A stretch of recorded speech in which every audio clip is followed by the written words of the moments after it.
This is Mark again, coming to you to talk to you today a little bit about the ground fault circuit interrupter, which is a very, very important and largely misunderstood little piece of equipment, a little device, an electrical device. It's a wonderful, life-saving device that is required in certain places, and I'm going to show you a couple of examples of them here. Here's your standard ground fault circuit interrupter. I could plug it in and show you how it works. But basically, it is two plugs. On the back is a series of places where the wires go in and then wires come out. So basically, this is your standard, what's called a GFCI, which stands for ground fault circuit interrupter. And what this does is this connects from the circuit breaker panel, connects into the back of this device, and then you plug into it.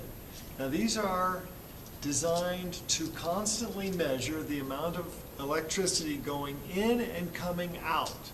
So if that amount of electricity is the difference between going in and coming out, if the difference is less than 5 millivolts, which is almost nothing, it's barely perceptible amount.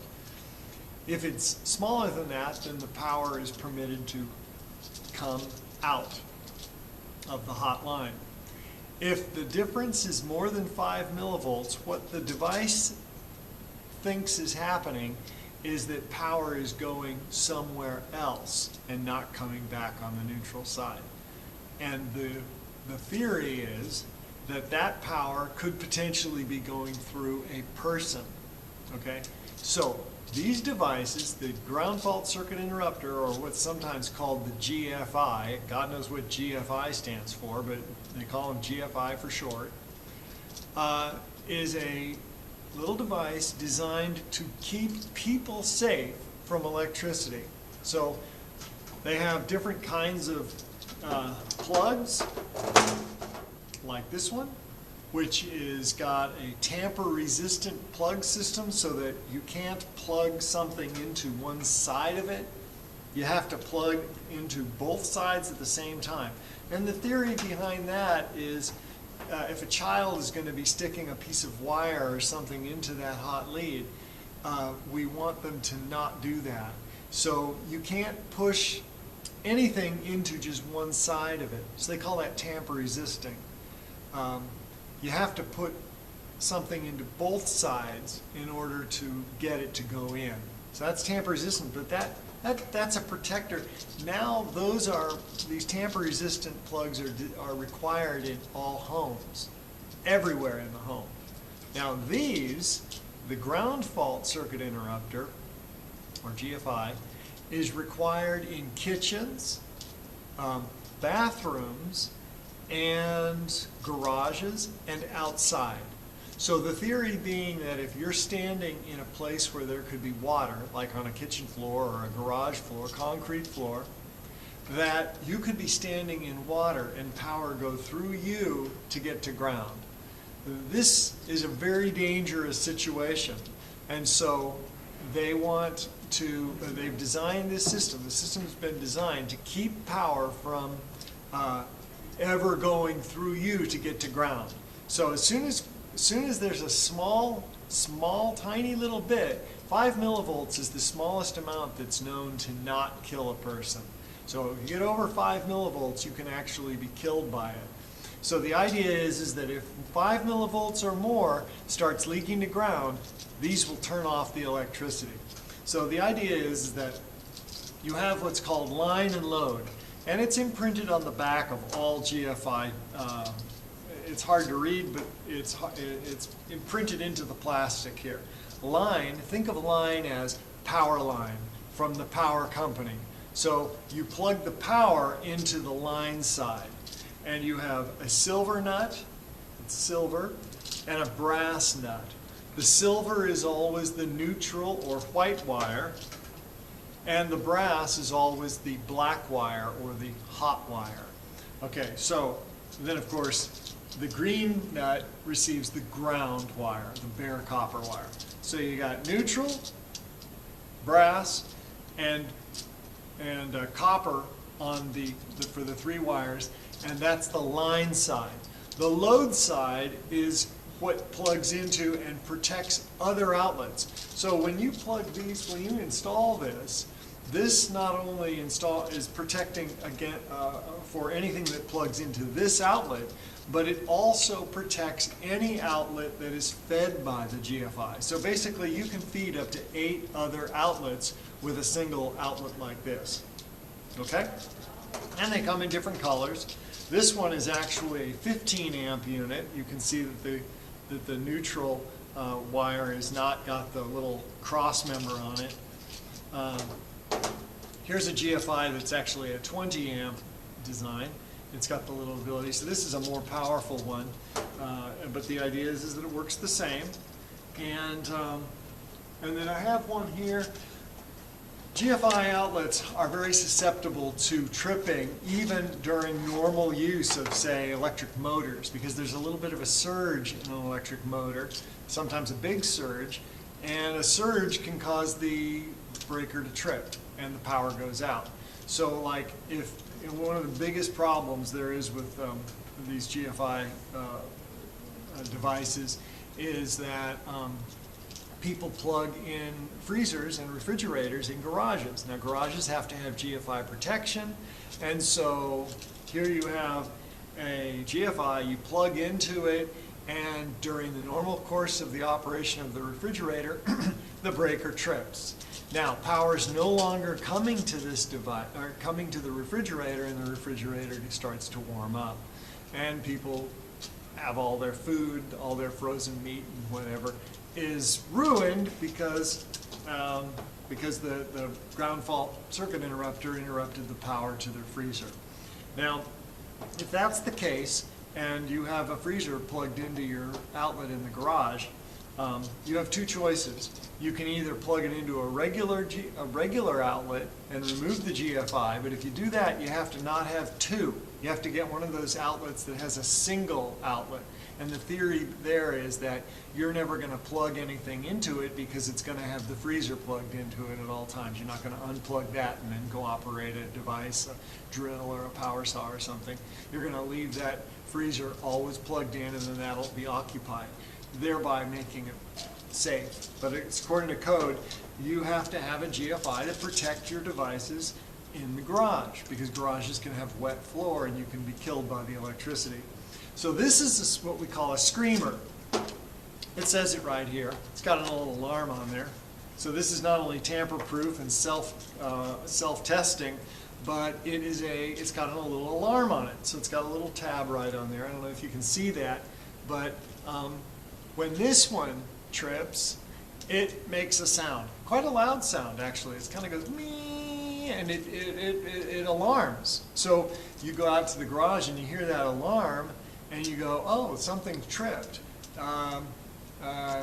Better check that out. There's some noise going on. Maybe it's with the freezer. So you pull the freezer out and you see that the alarm is tripped. There's no electricity to the freezer, and so you have to reset it. So you reset them simply by pushing the button in the center. And when you push that button, you have to be careful. You can't just push it hard and fast, because that won't set it oftentimes. Sometimes you have to push it slowly and let it set. Now, a lot of times people will say, oh, I want extra protection. So they'll have the power coming in on the line side, which is correct. Then on the load side, they'll go to another GFI. You don't want to do that, because the one will trip the other and then they will not reset. Okay? So whenever you have outlets connected to the load side on this and continuing down the line, so like in your kitchen, you have one of these, and then it then powers up several outlets. Do not have it power up another GFI, okay? Now, powering up or replacing a GFI is like the bread and butter of the electrical industry. Service calls, I have them all the time, where a customer will say, I don't have any power with my outlets in the kitchen, the outlets don't work, and I've gone down to my garage and I've seen that there's no circuit breakers tripped, and still I don't have power. Well, it's because you've got a problem with your GFI. These things do go bad. Sometimes they'll only last for 4 or 5 years, and then they have to be replaced. So going bad, GFIs going bad is a very common problem. So to replace them, definitely turn the breaker off though. Definitely turn the circuit breaker off, and don't work with these with the power on. I mean, I do it all the time, but you don't want to do it because you're not comfortable doing it, and there's a good chance you're going to touch the hot. Even though there's no power coming out of here, these nuts, this nut here still has electricity to it, and you can still get a hell of a shock by touching it. So it's still powered up, it just doesn't have any power when you plug into it. So that's the danger. All right, and here's a standard box.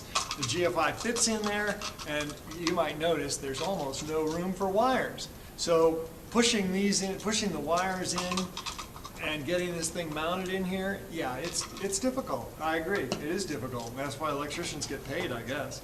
But the idea is that the GFI is extremely important as a safety mechanism.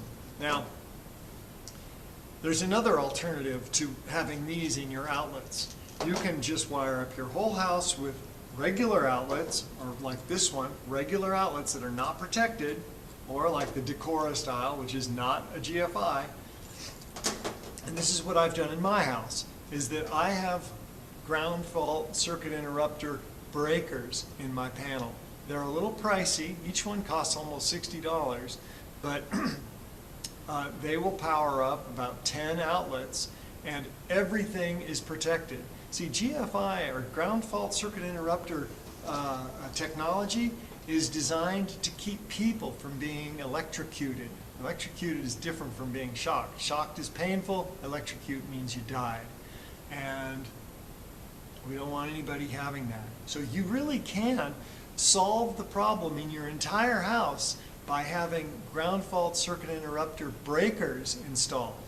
Okay, so that's important. That's a good thing to do. I do it myself. In my own home, my outlets, all my outlets, are protected with GFI protection. It's a very good idea. I suggest you do it. A little bit expensive, but hey, it's safety and it's important. Some people will say, oh, well, if it trips, you got to go all the way down to the basement or the garage and reset it. Oh, well, that's true, but it's still the price of safety. It's extremely safe, and you don't want to have these things all, I mean, a lot of people do it. They install them for the outside outlets, the garage outlets, or the kitchen outlets, the bathroom outlets, and so forth. But GFI, in my humble opinion, should be installed everywhere. Okay, so right now, the code, the electrical code here, does not require that you have a ground fault circuit interrupter in your living room or in your den, hallways, and so forth. Again, they require them in the bathrooms, kitchens, basements, garages, and outside, but not in your living room, not in your den, your office, and so forth. What is required in those spaces is what's called an arc fault circuit interrupter. Okay, so arc fault is different from ground fault. Arc fault circuit interrupters are a little more sensitive than a standard breaker. It actually gets installed at the circuit breaker. They don't have arc fault outlets like this. These are installed in the breaker panel box. It's a type of circuit breaker, and it's called an arc fault. It does the same thing, measuring the electricity between hot and neutral, but it's not at the sensitivity level of the ground fault circuit interrupter. Now, arc fault is required by code in dens, bedrooms, and living spaces, everywhere. Frankly, arc fault, all they do is protect the wiring in the house. It's a little more sensitive than a standard circuit breaker. It's a little better than a circuit breaker. It's required. But really, it's not protecting people. You can still be killed by an arc fault breaker. All it's doing is a little extra protection for the wiring in the house. So really the benefit to you is you can still be killed by the electricity. And for my money, I want GFCI breakers everywhere. And so I have in my panel, my electric panel box, maybe I should show it to you, but you can just see them. Go down to Home Depot, you can buy them at any electric supply house, and you can get them that fit into your breaker panel. You're going to have to check your breaker panel to see what model it is, and you'll be able to get breakers that will match yours. So arc fault is available. The breakers that I have in my panel are actually combination arc fault and ground fault circuit interrupters. So there's the best of all worlds. Arc fault protection for the wiring, ground fault protection for the people, and like I said, they cost about $55 each. You're going to have to spend a couple $100s to get that protection, but it is the state of the art, and I highly recommend it. So that's about all I have to say about ground fault circuit interrupters. I hope it's been useful to you. I hope you can get something from this and hope it saves somebody's life. So until next time, remember to hit that subscribe button if you haven't already. Thanks a lot. Take care. Bye-bye.